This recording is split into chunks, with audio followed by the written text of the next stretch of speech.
সাতক্ষীরা ৪ আসনে দলীয় মনোনয়ন পরিবর্তনের দাবিতে শ্যামনগর পৌরসভার সদরে বিএনপির একাংশের নেতাকর্মীরা বিক্ষোভ সমাবেশ করেছে। তারা দীর্ঘদিনের ত্যাগী নেতা আলহাজ মাস্টার আব্দুল ওয়াহিদকে মনোনয়ন দেওয়ার দাবিতে আন্দোলন চালিয়ে যাওয়ার ঘোষণা দেন।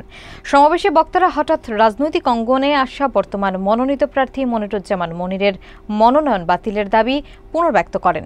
এসকে সিরাজের প্রতিবেদনে থাকছে বিস্তারিত। সাতক্ষীরা ৪ আসনে দলীয় মনোনয়ন নিয়ে অসন্তোষ প্রকাশ করে শ্যামনগর পৌরসভা সদরে মঙ্গলবার বিকেলে বিএনপির একাংশের নেতাকর্মীরা বিক্ষোভ সমাবেশ করেছেন বলে জানানো হয়েছে। দীর্ঘদিন দলীয় কর্মকাণ্ডে সক্রিয় থাকা এবং বিভিন্ন সময় মামলা ও নির্যাতনের মুখোমুখি হওয়া বর্ষিয়ান নেতা আলহাজ মাস্টার আব্দুল ওয়াহিদের প্রতি সমর্থন জানিয়ে তারা কেন্দ্রীয় নেতৃত্বের হস্তক্ষেপ কামনা করেন। সমাবেশে উপস্থিত নেতারা অভিযোগ করেন, হঠাৎ রাজনীতিতে আসা মনোনীত প্রার্থী মনিরুজ্জামান মনিরকে মনোনয়ন দেওয়া দলীয় ত্যাগী নেতাকর্মীদের প্রতি অবমূল্যায়নের শামিল। তাই বর্তমান সিদ্ধান্ত বাতিল করে অভিজ্ঞ এবং নিবেদিত প্রাণ রাজনৈতিক ব্যক্তিত্ব মাস্টার আব্দুল ওয়াহিদকে প্রার্থী করার দাবি জানান তারা আরও বলেন, মনোনয়ন বাতিল করে ত্যাগী নেতাদের যথাযথ মূল্যায়ন করা না হলে আন্দোলন থেমে থাকবে না, বরং তারা রাস্তা থেকেই প্রতিবাদ চালিয়ে যাবেন। সমাবেশে বিএনপি নেতা খান আব্দুস সবুর, নূর ইসলাম এবং ইমন বাবু সহ অনেকেই বক্তব্য রাখেন। নেতাকর্মীরা জানিয়েছেন, দলীয় সিদ্ধান্তে পরিবর্তন না এলে আন্দোলনের কর্মসূচি ধারাবাহিকভাবে চলবে। শ্যামনগরবাসী আজকে আমরা কেন রাস্তায় নেমে এসেছি নিশ্চয়ই আপনারা অবগত আছেন। দীর্ঘ 17 বছর যে মানুষটি আমাদের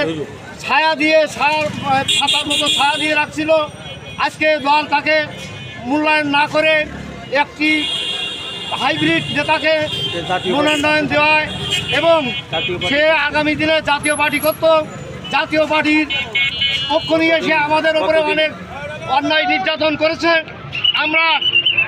আমরা এই যারা ত্যাগী নেতা বিএনপির জন্য আমাদের সমস্ত পরিবার ধ্বংস হয়ে গেছে। আমরা ওয়াহিদ ছাড়া দ্বিতীয় কোনো ব্যক্তিকে এই শ্যামনগরের মাটিতে আমরা ধানের শীষের প্রার্থী হিসাবে মেনে নিতে পারি না।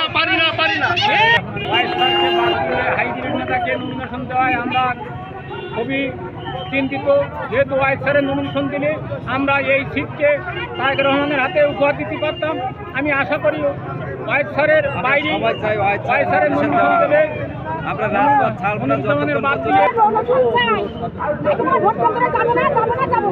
সংগ্রামী শ্যামনগরবাসী, আমরা কি জন্য রাজপথে নামেছি আপনারা জানেন।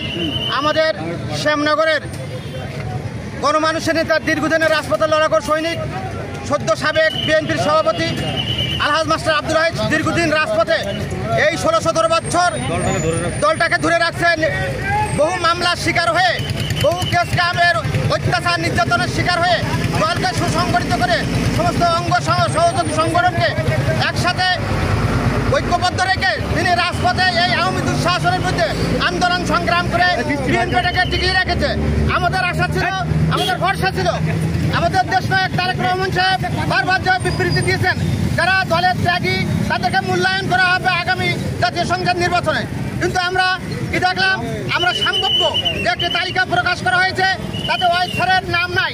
এই জন্য এখনো আমরা আশাবাদী, আমরা নৈরাশ হই নাই।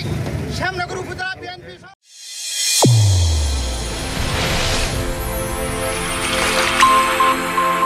চ্যানেল A1 হৃদয়ের স্পন্দন।